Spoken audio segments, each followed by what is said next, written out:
स्वागत आहे रविकल्प क्लासेस मध्ये। आपण मागच्या व्हिडिओमध्ये गुणोत्तर प्रमाण गणित बघत आहोत। त्याच्या पुढील गणित बघा, हे परीक्षेला विचारलेली गणित आहेत। मी ट्रिकने गणित समजून सांगते आहे, समजून घ्या। गणितात तुम्ही कधीही नापास होणार नाही स्पर्धा परीक्षेमध्ये। अनिकेत आणि त्यांचे वडील यांचे 8 वर्षापूर्वीचे गुणोत्तर 1:5 होते। त्यांच्या 8 वर्षानंतरचे गुणोत्तर 3:7 होईल। तर अनिकेतचे आजचे वय काय? काल आपण अशाच प्रकारचं गणित घेतलं होतं। वर्ष,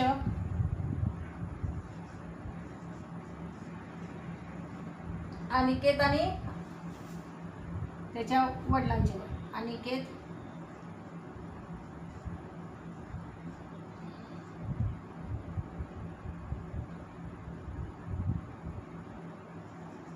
त्याचे वडील। आता वर्ष आपल्याला काय सांगितले? 8 वर्षापूर्वीचं सांगितले। 8 वर्षापूर्वीचं सांगितलेलं आहे। आता इथं आपल्याला 8 वर्षापूर्वीचं गुणोत्तर किती सांगितले? 1:5 सांगितले आणि 8 वर्षानंतरचे गुणोत्तर 3:7 सांगितले। मग आपल्याला इथं 8 वर्षापूर्वीचं गुणोत्तर लिहायचंय।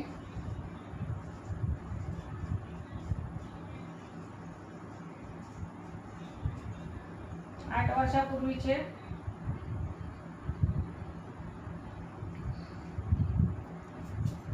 एक्स मानायचंय गुणोत्तर नेहमी। तुम्ही काय पण मानू शकता, ए ते झेड पर्यंत कोणतेही अक्षर मानू शकता। अक्षराला व्हॅल्यू नाही, उत्तराला व्हॅल्यू आहे। सध्याचे वय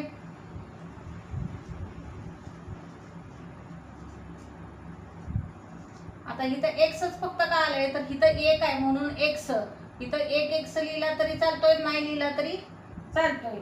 सध्याचे वय x + 8। सध्याचे वय x + 8 आणि इथं 5x + 8। 8 वर्षानंतरचे गुणोत्तर, 8 वर्षानंतरचे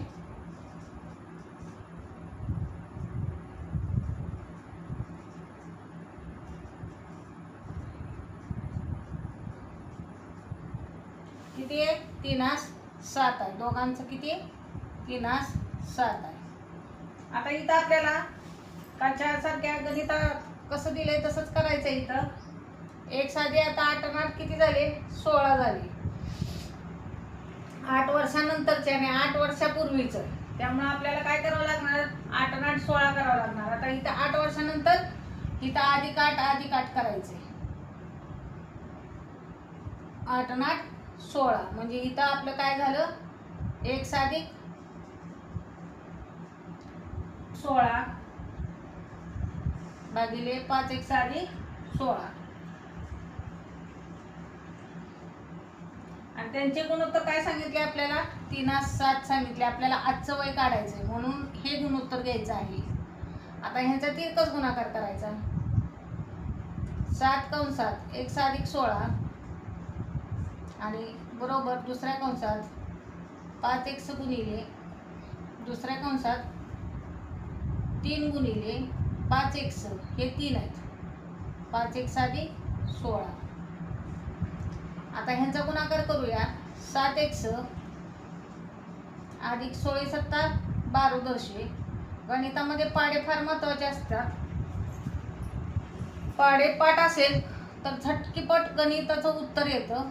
पाढे जर पाठ नसेल तर गुणाकार करण्यात वेळ जातो, त्यामुळे पाढ्याला पाठ करा। 13×5 = 15x + 16 = 48।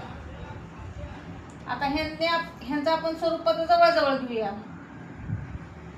आता इथं करते मी 7x - 15x बरोबर 48 - 112।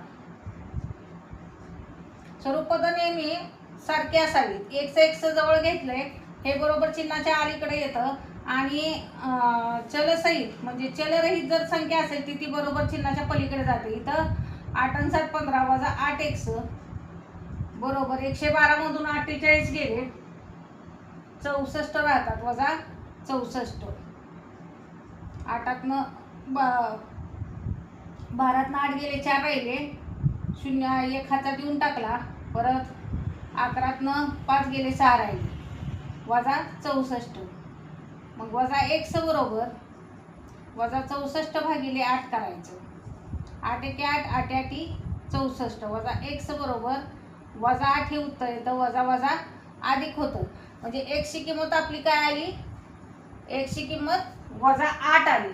x ची किंमत वजा 8 आली.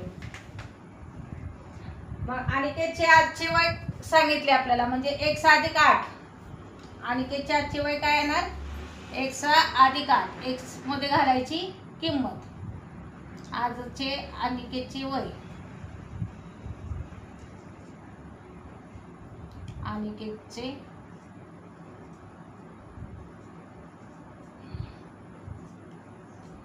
वय बरोबर x अधिक 8. x ची किंमत आपण घालूया. 8 आले, 8 अधिक 8 16. म्हणजे आजचा अनिकेतचं वय काय असणार आहे?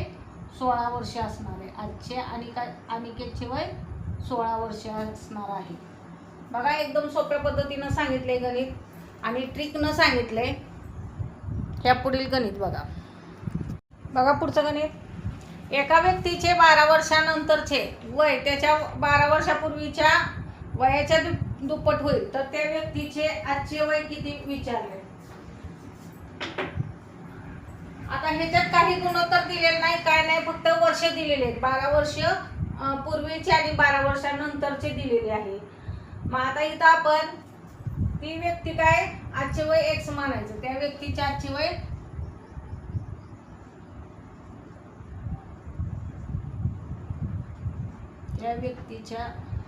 व्यक्तीचे आजचे वय x मान.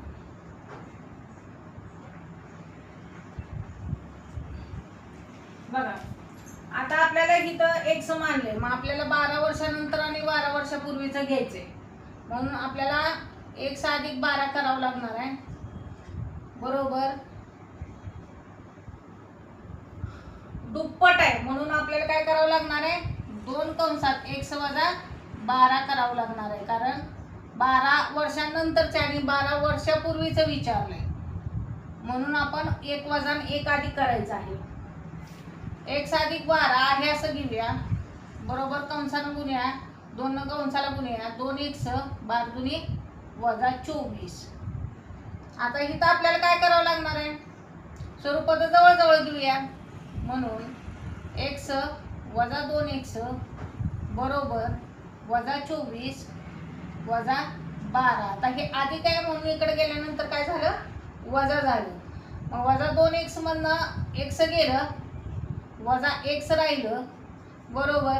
आता इथं बेरीज वजाबाकीचे जर तुम्हाला नियम लक्षात असतील, 5वी पासून शिकलेला असाल, तर तुमच्या लक्षात येईल वजा वजा अधिक होतं, पण वजा चिन्ह द्यायचं असतं. 4 आणि 2 6, 2 आणि 1 3, वजा 36 आले. मग वजा वजा काय होतं?